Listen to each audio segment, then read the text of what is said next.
Por rikthehemi sërish në studio dhe 2 prilli nuk shënon vetëm ditën botërore të vetëdijësimit ndaj autizmit, por shënon edhe ditën ndërkombëtare për librat për fëmijë. Ne gjithmonë kemi thënë që ne po qalojmë në leximin të rriturit për fëmijët. Tani do flasim me mysafirin ton, me Azren Çelikun, i cili është edhe vetë autor, por edhe shumë tituj tjera pas.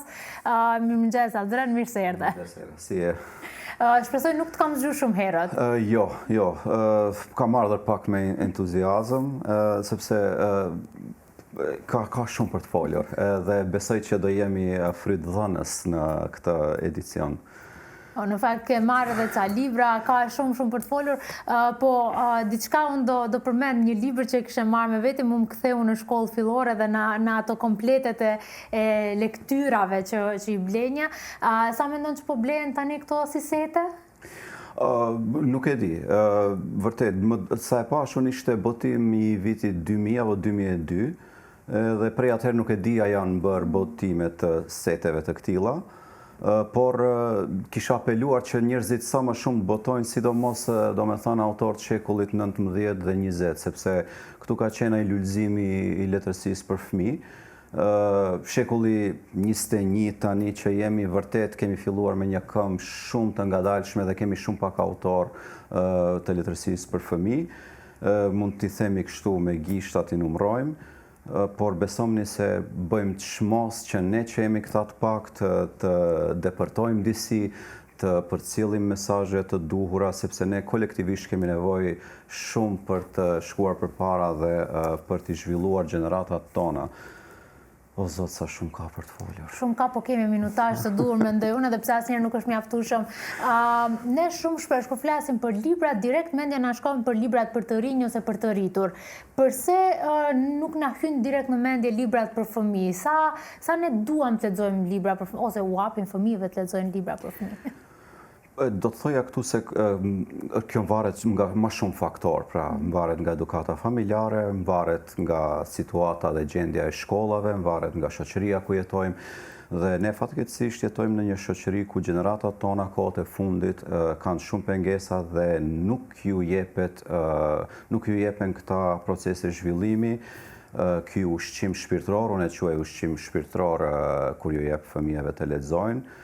Dhe besomni që pa ushqim shpirtëror mund ta paramendoni, domethënë me gjithë kuptimin e fjalës, ushqim shpirtëror është libri dhe tani flasim për letërsi për fëmijë, çfarë mund të ketë aty?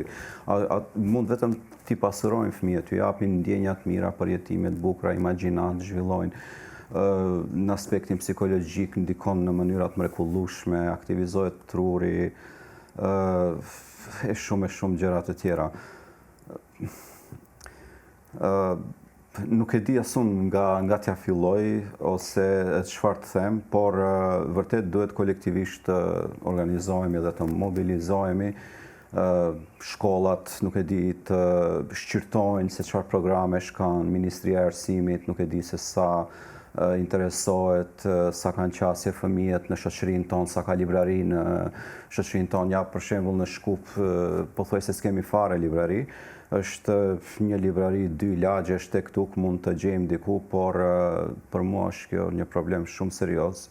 Është një problem që më shqetëson, sepse bëhet fjalë për fëmijët tanë dhe më shqetëson drejtimi që marrin këto gjenerata nëse nuk janë të rrethuar apo të inspiruar për të lexuar libra. Tani shtëpit botuese, shoqatat e ndryshme të shkrimtarëve, edhe ata duhet ta mendojnë këtë punë dhe të marrin, domethënë, libra cilësor, të bëhet çfarë të bëhet, të kenë komunikim me autorët autentik, me autorë shumë të mirë. Siç përmenda, kemi pasur autor dhe kemi autor. Kemi sidomos në shekullin 19 dhe 20, autor shumë të rëndësishëm. A mund t'i përmendim disa? Po, fillet e letërsisë për fëmijë janë në shekullin 19, me Naimin, me Kristoforidhin, me Sami Frashërin, por atëherë kanë qenë motivet të ndryshme, pasi që përveç edukimit për fëmijë, ka pasur elemente edhe fetare, ka pasur këtë karakterin didaktik, por ka pasur edhe vepra kështu të plota artistike. Vepra e parë është e Kristoforidhit, pra që konsiderohet si vepra artistike për fëmijë. Kemi edhe autor botror, po nuk dua shumë të zgjerohem, sidomos në shekullin 20 autorët shqiptar si shumë, për shembull, Dionis Bubanin, Bedri Dedjen, Rifat Kukaj, dhe shumë të tjerë, ka mjaftueshëm autor. Këta autor kanë dhënë një kontribut shumë të rëndësishëm dhe kanë bërë vepra shumë të nivelit të lartë artistik, janë autor autentik, të cilët duhet pra të botohen vazhdimisht dhe të qarkullojnë vazhdimisht. Gaço Bushakën, nuk e di, ndoshta duhet të futet si lektyrë shkollore, nuk e di a është lektyrë shkollore në shkollat tona që kemi. Por atë gjithmonë apeloj, unë më falë dhe shfrytëzoj këtë minutazh që e kam sot për të apeluar dhe për të përpjekur, për që të vetëdijsojnë njerëzit, përgjithësi edhe autoritetet, që neve na duhet vërtet ndihmë autoriteteve për të funksionuar dhe për të zhvilluar këtë kulturë. Nuk e di pse njerëzit flasin as shumë për kulturë kur kemi probleme reale dhe jetike, probleme të tmerrshme që po na të rinjt nuk piqen mjaftueshëm, nuk di çfarë të them, nuk e di si vërtet s'di si, nuk dua ta teproj, e di, po. Kur është dëshpërimi i lartë, ndoshta edhe fjalët nuk mund ta përshkruajnë, por unë dua ta mbajmë edhe në një notë optimizmi, me shpresën që do jetë mirë. Adre na ke sjell ca vepra. Ndoshta ti prezantojmë pak që ndoshta prindrit që na shohin të mund të dinë çfarë të blejnë. Tani veç do përmend unë se kemi edhe internetin dhe nuk kërkohet asgjë tjetër përveç vullnetit për të arritur, për të studiuar, për të parë, për të analizuar gjithë korpusin letrar për fëmijë që kemi. Do filloj me Dionis Bubanin, ja pra e kemi Çapaçulin, nëse mundet kamera ta fokusoj. Janë tregime humoristike, shumë të këndshme. Dionis Bubani është autor shumë i njohur, e din ata që e din. Dhe ata që se din duhet ta marrin ta lexojnë. Dhe ata që se din duhet ta marrin ta lexojnë. Por duhet ta kemë parasysh se çdo gjë që shohin këtu, unë kam marrë disa libra që gjeta rastisht në shtëpi, pra janë libra që i kam pasur në bibliotekën time personale në shtëpi dhe jam rritur me këta libra. Dhe mund të them se nuk e di, unë mbi 70% librave i kam të lexuar.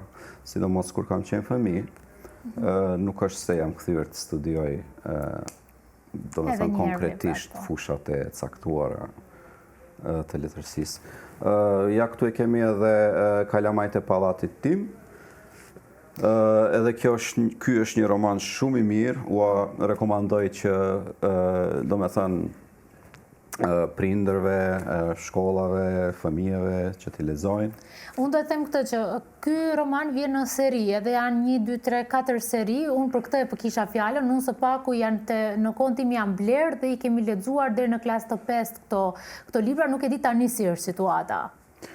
Besoj që ndoshta kanë mbetur ende diku mund t'i gjejmë, por siç thash edhe më parë, duhet ta mendojmë seriozisht këtë punën e librarive në qytetin tonë. Mark Twain është e ardhshme? Po, shkrimtari Mark Twain janë aventurat e Huckleberry Finnit, apo? Po. Është një roman, po ashtu ja shifet libri se sa është i vjetër, se sa ka kaluar, nuk e di në çfarë ka kaluar. Këtu e kemi Gaço Bushakën, po përralla u la për nesër, po ashtu. Gaço Bushaka njihet si një shkrimtar shumë është shumë i famshëm, ka një stil shumë të veçantë dhe shumë e rekomandoj për prindërit dhe fëmijët. Kemi edhe autor, domethënë po ashtu prap autor botror.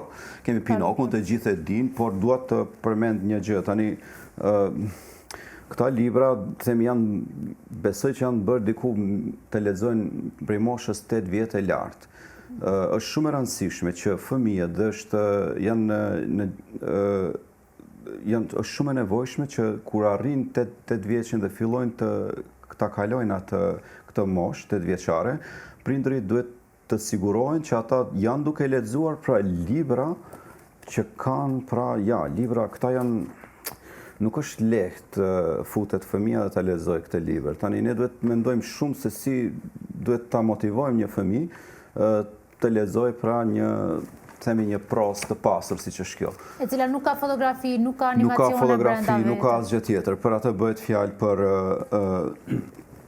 për libra, domethënë për një nivel të leximit, të shkrim leximit, nëse mund ta them, te fëmia që është pak më i avancuar, pra. Nuk është libër, unë shikoj në libraritë ndryshme libra për fëmijë që kanë edhe fotografi edhe tekst, por ato janë libra për një moshë më të re, më të vogël. Dhe nuk është se nuk dua të gaboj, por mendoj që nuk e kanë themi prindërit atë themi përshtypjen apo idenë për të blerë libra për fëmijë që janë mbi moshën 8 vjeçare, që kalojnë nëpër moshën 10 vjeçare, 15, 18. Pra këto faza i kanë të gjitha ato nevojat e veta për zhvillimin e vetë fëmijës. Ja, këtu kemi edhe një, këto janë po ashtu pralla kineze, e gjeta në shtëpi, thash, pedi ndoshta e shoh. Kemi këtu edhe librin e shoqes sime, është një libër që u botua vitin e kaluar nëse nuk gaboj. Dhe është një libër me vjesha, shumë i mirë, do të bëj një safari. Shoqja ime që ka themi shpirtin në fyt dhe nuk mund të rrinë në një vend, po ashtu është aktive në këto në fushën e letërsisë. Ka 2 libra. Po përndryshe bëhet fjalë për Zakën, që gjithë e Po bëhet dim. Zakën, po ne familjarisht jemi kështu si themi kemi darkë kështu si shkrimtar, nuk e di pse. Ashtu ka qelluar. Dhe do të them edhe një ekskluzivitet se këtë vit më në fund, o zot, pas 2 viteve pritje për mbështetje kështu me radhë, del në botim libri për rallorët, librin për rallorët. Për rallorët janë pjesë teatrale të cilat janë dramatizuar, pra nga prallat e njohura, por kam marrë personazhe prej prallave shumë të njohura dhe i kam futur në fate të ndryshme, në një rrjedh ngjarjesh që dallojnë nga ato klasike që i njohin. Janë krejtësisht tjera, madje edhe tipare karakteristikat e personazheve janë krejt të tjera. Unë kam madje edhe një skenë apo një fragment nga vetë vepra prallore që s'ka dalë ende, nëse doni do t'ua lexoj. Mundet pak, patjetër të dëgjojmë pak. Po, është pjesë teatrale, kështu që njëherë do i përmend personazhet, pastaj do shkon teksti. Do përpiqem që ta them disi dhe ta lexoj që të jetë e kuptueshme dhe kafshme për dëgjuesit. Mirë. Por para se ta them, bëhet fjalë për Hirushen, pra. Vinë njerëz para shtëpisë Hirushës, e thirrin, thonë, e kanë marrë Hirushen, e kanë rrëmbyer shërptorët e djallit, nuk e di çka, duhet ti ta shpëtosh, të kërkon ty. Para ose pasi që të martohet me princin? Nuk martohen ende, sepse ajo e refuzon, thot nuk dua të martohen me princin. Shumë po më pëlqen ideja. A dhe ta dëgjojmë? Dhe tani, po, nuk dua të them gjithë ngjarjen, po do sigurojmë që të arri deri të paktën të gjitha shkollat të kenë disa nga ekzemplarat e këtij libri.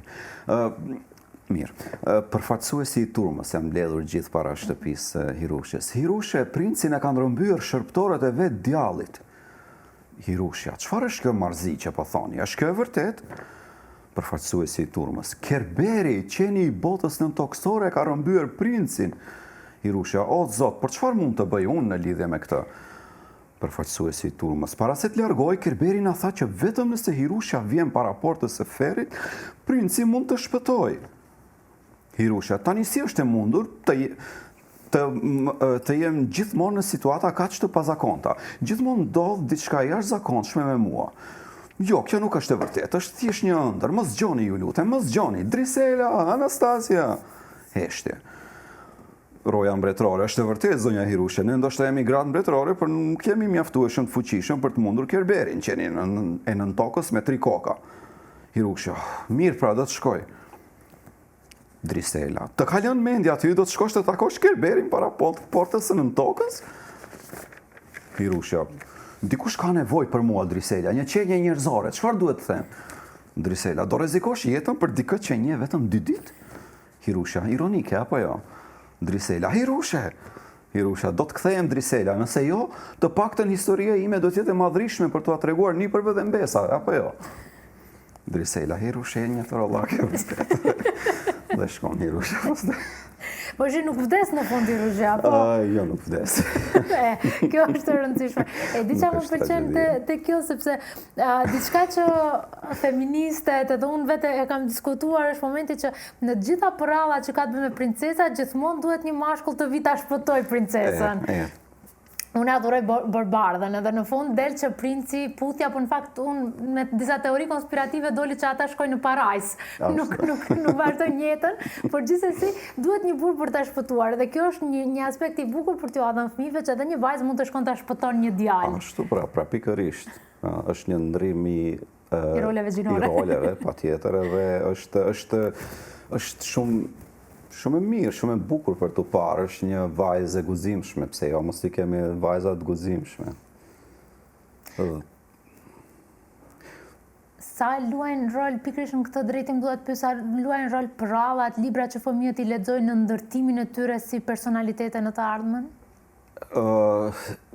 Luajmë shumë me vetë fantazinë që përmbajnë prallat, pasi që fëmija futet dhe identifikohet ndjen me personazhet me të cilat e bën këtë rrugtim. Shumë ndikon në mënyrë të mrekullueshme. Tani varet gjithmonë se sa, nuk e di, se me çfarë librash është i rrethuar fëmia, se çfarë programesh kemi dhe se çfarë lexojnë, edhe ajo është një gjë shumë e rëndësishme. Tani me këto rrjetet sociale është shumë më lehtë të lëshosh një film pra të adaptuar të Barbardhës apo të Kësulkuqes, por është shumë e vështirë të gjesh livrin dhe të lexosh livrin e plot, apo themi adaptime të versioneve origjinale. Versionet origjinale gjithmonë kanë qenë pak më të frikshme. Por me kalimin e kohës janë adaptuar, madje nuk kanë qenë versionet fillestare të prallave të bëra për fëmijët, por për të rriturit, për një publik më të rritur. Ne po afrohemi kështu, kemi edhe ca minuta komi, po unë du të di për ku qëndron dallimi midis atyre librave që janë për fëmijë, tani po flasim mbi tetë lart, që janë me animacione brenda, me figura brenda, me ato që nuk janë. Lejon njëra zhvillimin më të madh të trurit, të kreativitetit se sa tjetra?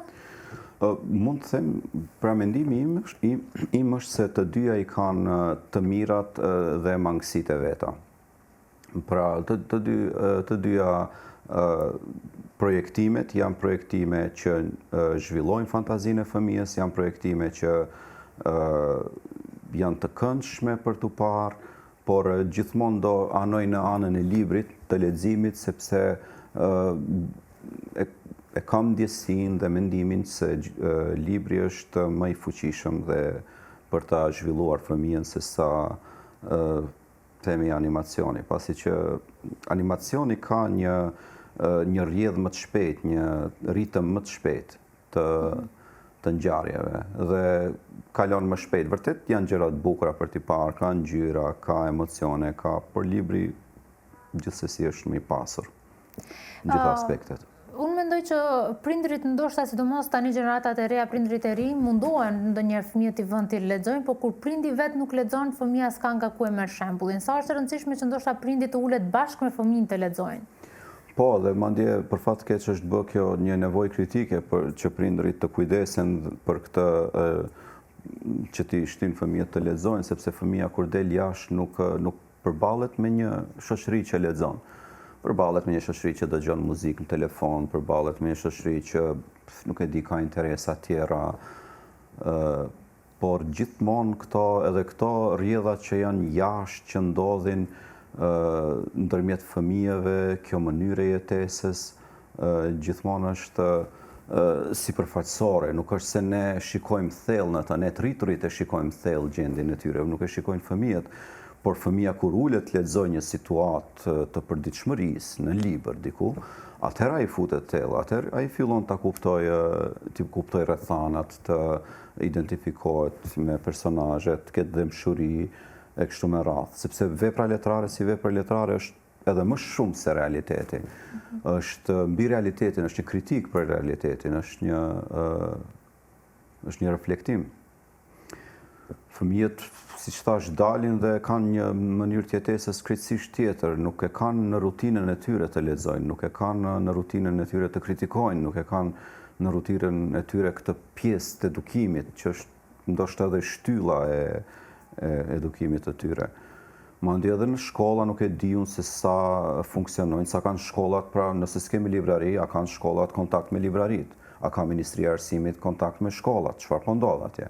A kanë, nuk e di si, Amerikanët thonë, if you want to do something, do it yourself. Vërtet jam lodh duke pritur që kolektivisht ne autoritetet ngrihemi të bëjmë diçka me këto gjëra. Do I bëj vetë, why not?